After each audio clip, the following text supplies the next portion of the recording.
This is the Arado 196, and it is the first of two aviation prize vehicles for Operation S.U.M.M.E.R 2020, and it is received for the completion of 5 aviation stars.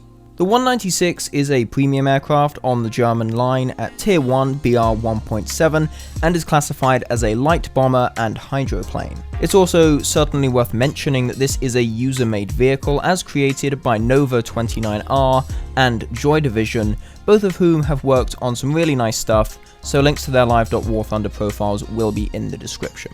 The Arado 196 was developed as an observation aircraft and coastal patrol aircraft. This is why it can be seen on the catapult launchers of a few of the German cruisers in War Thunder, where in real life they would have been used as essentially an observation aircraft for those vessels. The aircraft first flew in May of 1937 and entered service in November of 1938, and then from 1938 to 1944, over 500 examples of the Arado 196 were produced. On May 5th of 1940, one of the more notable actions involving this aircraft took place when two Arado 196 A-2s from Aalborg, Denmark, actually captured a British submarine which was called HMS Seal. The Arados attacked the submarine with guns and bombs and actually inflicted enough damage that the boat could not submerge to escape.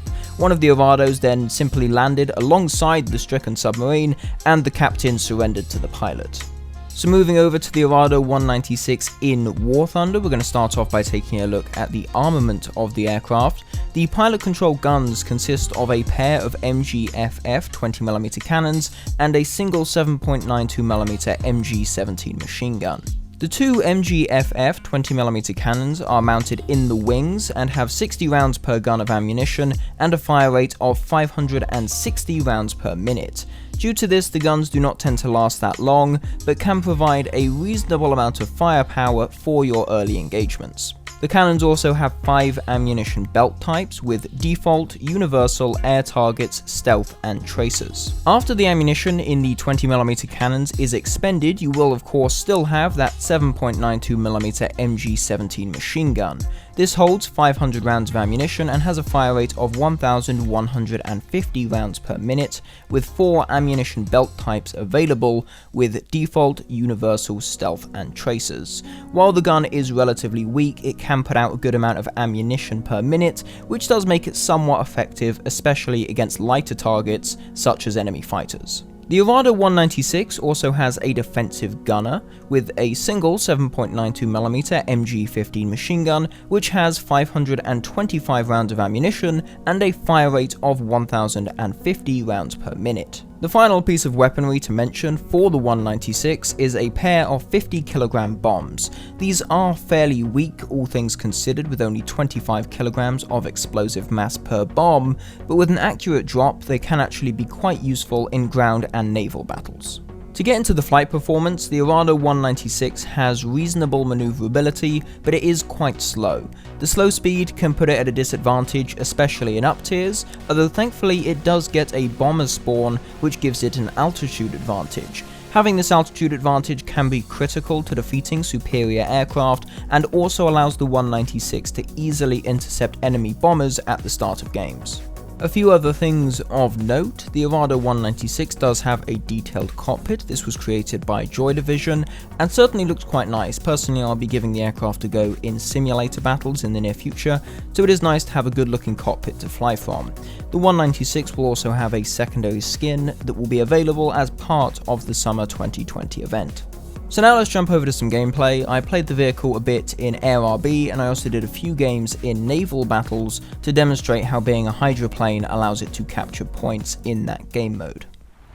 So our first game in ARB battles, of course maintaining the altitude from that bomber spawn so that I can employ that altitude advantage when I need it to engage an enemy aircraft. In this case, an enemy J-22 who is currently occupied attacking a friendly bomber. He notices me behind him, decides to turn, sort of opening up more of his profile, and I set him on fire. That's an aircraft that seems to set on fire quite easily, not too much of a difficult job, although if the fight sort of lengthened on, he could have extended away and gained an advantage. Luckily though, I set him on fire quite early and took him down. Enemy J-22A, another one, comes in for the attack. We're sort of going into a turn fight. I'm obviously a lot heavier, a lot less powerful, a lot more underpowered than he is. I thought for a sec he was going to use that sort of chance to extend away, but then he starts making turning maneuvers, allowing me to again on this one get a hit into one of the fuel tanks and set him on fire. I then pull away as it seems quite likely he's going to burn down. No point wasting any more ammunition on that single target. But there we go, 2 J-22s taken down pretty quickly, bit of offensive flying, bit of defensive flying, and now we have one enemy left, a MiG-3. There were a squad of F-222.2 French bombers, all of which were above our airfield. They bombed the airfield, and then thankfully they were all killed by the airfield AA. I really doubt I could have done much with the ammo remaining in my cannons and with the MG to take down all of them, let alone one of them. Luckily though, they all died due to AA, and I'm left to simply fend off this final MiG-3, who decided to dive in on me and another teammate. I thought he was extending away, but he begins to turn, sort of opening himself up. I get some hits, nothing really critical, but then he seems to make a mistake and crashes, and I got enough hits that I was able to get the kill, and that was the last enemy, so that's the game over.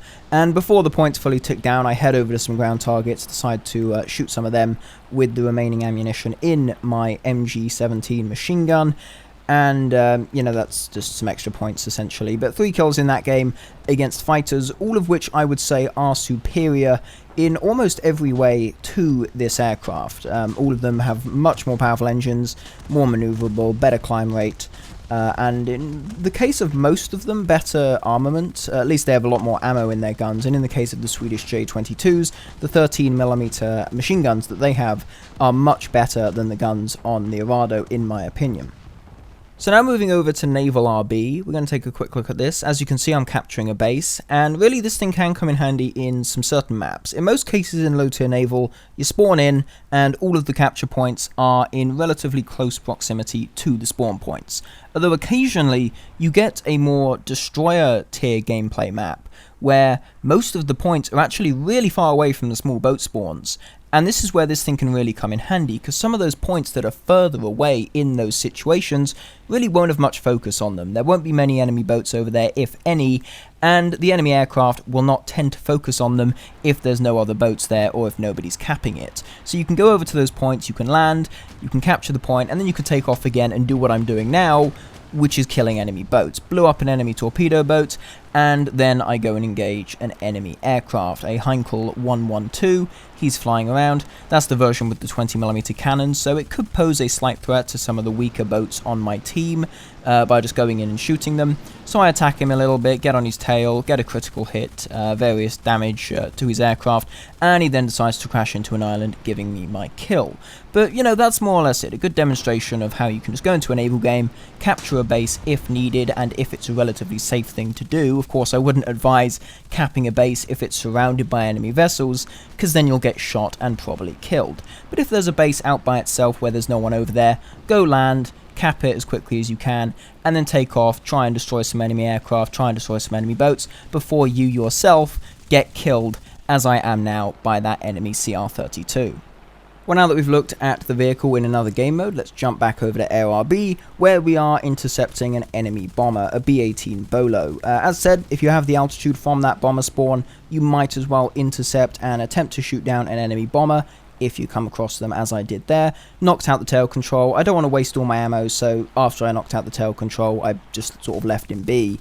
Fury Mark II, he gets a slight hit on my aircraft, but as you can see, he's pretty much dead, in flames, ripped to pieces, so that's my first kill of the game.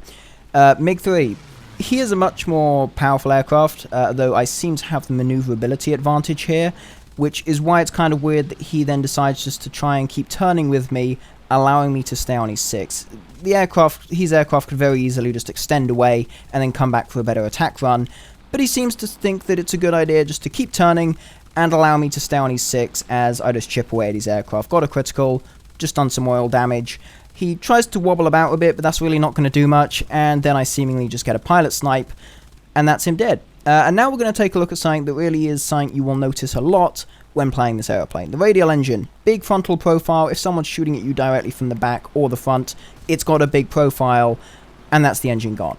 If an enemy comes in and does a small burst, it's quite likely they are going to hit your engine due to the large profile that it has from the front and the back.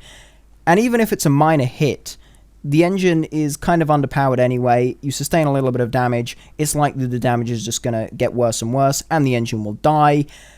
If your engine's damaged, go back to the airfield, try and get back. If your engine's completely destroyed, not much you can do.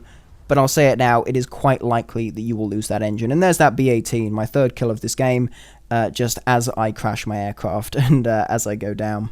Well, there we go, the Arado 196, the first air prize for Operation S.U.M.M.E.R 2020. Overall, pretty good event prize. I've heard a lot of people refer to it as a meme plane, and I would say that's a reasonable description of what it is. I mean, when everyone has this, I think it would be quite fun to take it out in a squad, have fun, mess around, and even if you're messing around with it, you can still get relatively decent results. By no means is it the pinnacle of performance at its BR, but it's usable and it can be a fun time, and also it has its uses in essentially every game mode, be that air RB, ground battles, naval battles. You can find a use for this aircraft, which is certainly nice. Worth pointing out again that this is of course a user-made aircraft made by Nova 29R and Joy Division. Links to their Live War Thunder profiles in the description. Feel free to go and check out their stuff. Certainly a lot of interesting stuff coming out of both of them. Nova especially, of course, made the TAR 154 and the Scimitar before this, and is working on a few other interesting projects at the current time.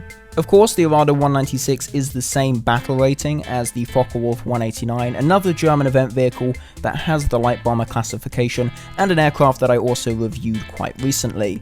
And while the Arado technically has better guns, better pilot control guns that is, I still prefer the 189 due to its much better flight characteristics. It feels a lot more maneuverable, feels a bit more powerful, and I do enjoy that a lot more. If you're interested to know my full thoughts on the 189, feel free to take a look at my recent review of that aircraft on my channel. Anyway, I think that'll be more or less it. If you have any questions about the aircraft, feel free to drop them in the comments. Thank you very much for watching the video. If you did enjoy, please consider dropping a like, and if you wish to see more content like this on some of the other event vehicles for this event, or just War Thunder stuff in general, feel free to subscribe to the channel. Thanks again for watching, and I'll see you in the next one.